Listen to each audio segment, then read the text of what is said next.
உறவுகளுக்கு வணக்கம். ஏன் வேண்டும் அரசியல் புரிதல்? இன்றைய காலகட்டத்தில் அரசியல் புரிதல் என்பது பல வகையாக உள்ளது. ஒவ்வொரு நபரும் ஒவ்வொரு விதமாக அரசியலை புரிந்து கொண்டிருக்கிறார்கள்.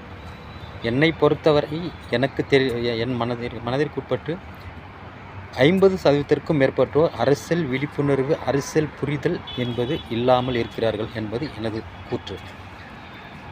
அவ்வாறு இருந்திருந்தால் நமக்கு சரியான தலைவர்கள் எப்போதோ கிடைத்திருப்பார்கள். அதற்காக தான் இந்த காணொளி. ஏன் வேண்டும் அரசியல் புரிதல் என்றால், நாம் சரியான தலைவர்களை தேர்ந்தெடுப்பதற்காகவும் சரியான அரசு உறுப்பினர்களை தேர்ந்தெடுப்பதற்காகவும் நமக்கு அரசியல் புரிதல் தேவை.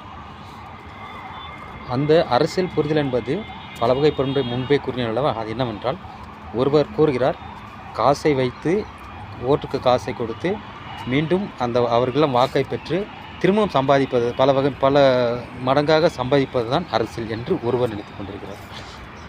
மற்றொருவர் என்ன நினைக்கிறார், எனக்கு பிடித்த நடிகனுக்கு நாம் ஓட்டு போட வேண்டும், எனக்கு பிடித்த பிரபலத்திற்கு ஓட்டு போட வேண்டும், எனக்கு பிடித்த என் ஜாதிக்காரருக்கு ஓட்டு போட வேண்டும், என் மதத்தில் இருப்பவர்களுக்கு ஓட்டு போட வேண்டும் என்று சிலர் நினைக்கிறார்கள்.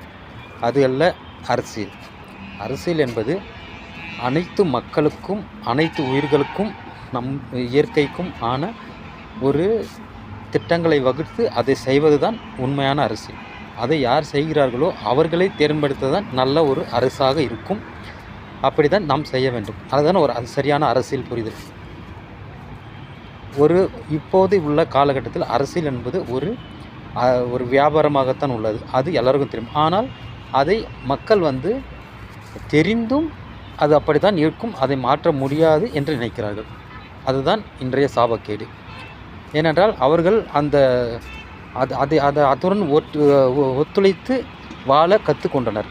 இதுவே இன்றைய மிகப்பெரிய ஒரு நமக்கு மைனஸ் பாயிண்ட் ஆகியிருக்கிறது.